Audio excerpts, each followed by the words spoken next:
Estamos de volta para falar sobre um grupo de trabalho criado pela Prefeitura de Bauru para realizar audiências públicas e discutir novas diretrizes para o uso e ocupação do solo no município.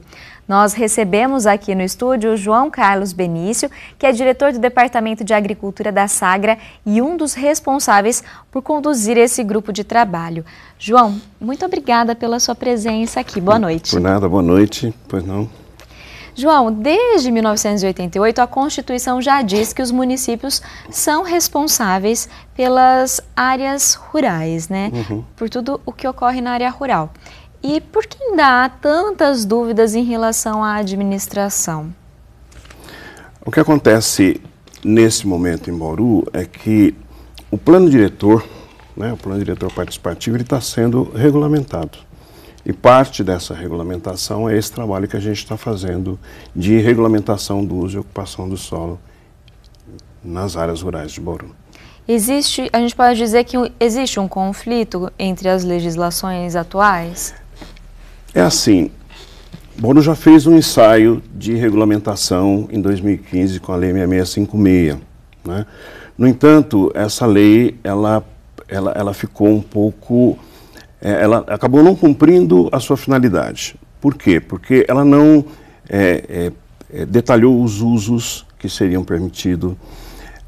Ela tem um problema com relação à aplicabilidade na questão do plano de manejo. Há um conflito com o plano diretor e o plano de manejo, apesar de que também o plano de manejo que está vigente nesse momento, ele é um plano de manejo que já está defasado, né? Então, ela tem problemas de aplicabilidade. Na prática, se o empresário rural ele vai até a prefeitura e ele quer tirar um alvará de funcionamento, ele não consegue.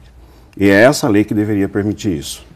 Ou seja, no momento em que Bauru vive uma situação de um movimento de várias atividades que eram realizadas na área urbana, indo para a área rural, isso ocorrer traz com certeza muitos prejuízos. Com certeza, principalmente porque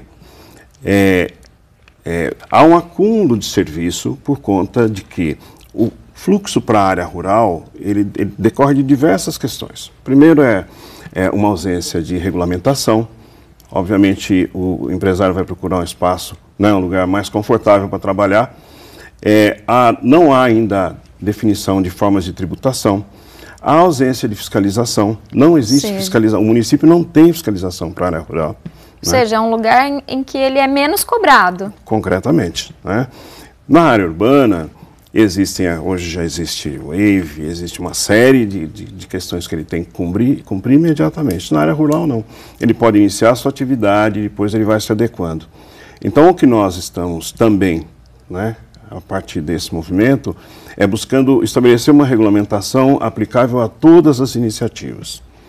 E esse período em que ele se instala e aí ele vai se adaptando, que é o que hoje a legislação permite. Que prejuízos isso traz, tanto para esse empresário quanto para quem está ali no entorno?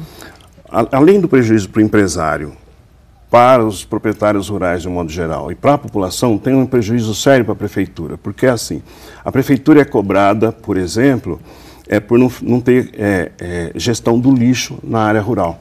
Mas a prefeitura tem feito isso. O problema é que isso é feito desordenadamente pelos moradores. Os moradores vão falar, não, eu não.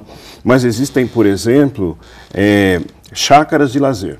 A pessoa aluga a chácara de lazer, pega, ensaca o lixo e coloca na lixeira. Só que vem outro e coloca, o terceiro já está no chão. E aí parece que é uma falta de gestão da prefeitura, mas é um acúmulo. Por quê? Porque é um aumento desordenado das atividades na área rural. Não há previsibilidade, então a prefeitura tem, de fato, dificuldade para atender as demandas, porque a demanda está sempre aumentando.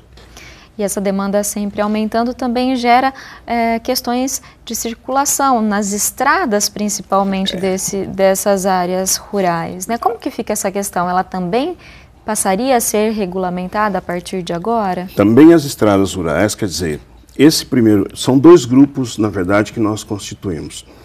O grupo de uso e ocupação, para estabelecer os usos, as atividades e o parcelamento de solo. É uma coisa. A questão das estradas rurais é para pensar trafegabilidade, mobilidade, a relação dos proprietários rurais com o município é muito cobrado e com razão, a gente não tira a razão dos proprietários rurais por conta de manutenção da estrada. Só que o estado das estradas, ele é decorrente também da ausência de cooperação de muitos dos proprietários. Então o proprietário ele tem dificuldade de aceitar que ele deve receber as águas da estrada rural, por exemplo, né? Ou que a estrada rural dele, ela deve circular mais, deve ter uma circulação maior por outros proprietários. Enfim, existe uma série de questões a serem enfrentadas pelos dois grupos. Por isso a gente fez de forma separada, inclusive. Então, as audiências públicas, né, que vêm sendo realizadas, elas discutiram todos esses temas? Como foi conduzido nesse período? Nós já realizamos 2 audiências públicas para discutir o uso e ocupação do solo, né? Nós tínhamos, assim, para o grupo, seria melhor que estradas rurais fosse debatido dentro do plano de mobilidade da cidade. Mas a gente entende que estrada rural é tão específico, tem tantas questões que têm que ser vistas na questão da estrada, que ela pode também comprometer o debate de mobilidade. Então será feito também um debate à parte para as estradas rurais. Hoje tem a última audiência? Hoje é a última audiência que trata da questão de uso e ocupação do solo. Depois dessas audiências, durante o mês de novembro, nós vamos estar em 2 atividades. O grupo vai começar a elaborar um texto de lei e nós vamos ter 4 apresentações para os conselhos da cidade. O CONDEMA, o CADEM, o Conselho de Desenvolvimento Rural e o Conselho do Município. Nesse período que nós vamos elaborar o texto de lei, nós também vamos estar conversando com os empresários rurais, né, porque existem empresários que têm um histórico de 40 anos de exercer atividade na área rural. E não é o objetivo dessa regulamentação, é não contemplar a atividade dele. Na verdade, é disciplinar, ver qual o melhor caminho para que seja disciplinada essa atividade dele. Não haja prejuízo para ele, mas também é para que os que venham daqui para frente sigam agora uma nova norma. Então, a ideia é essa, né, nesse processo. Depois de ouvir dos conselhos, a gente vai falar com a Câmara Municipal. A gente vai apresentar um texto de lei, o Executivo, o Prefeito deve encaminhar um texto de lei para a Câmara Municipal. E se houver, enfim, alguma demanda ainda nesse meio de caminho, quer dizer, alguns acham que a gente deveria ouvir especialistas, como os pesquisadores da Unesp, por exemplo, né, das universidades, sobre como que seria isso, outros acham que já seria muito conflitante.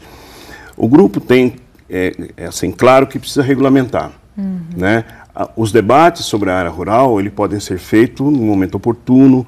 Nós pretendemos escrever um plano de desenvolvimento rural para o município. Nós já temos um lema, inclusive, para isso, entendeu? Que é proteger, preservar, produzir e alimentar. Né? Nós não temos interesse algum, né, em excluir atividades ou não, transferir atividades, que há uma dúvida aí na cabeça das pessoas. Nada disso ocorre. O que a gente quer é regulamentar, inclusive, para garantir e proteger os que já estão nas áreas rurais nesse momento. Tá certo, João. Eu agradeço todos os seus esclarecimentos. Aqui hoje é sua vinda até a Unesp Notícias. Tá bem. Obrigado. Eu que agradeço em nome da Prefeitura e da Secretaria.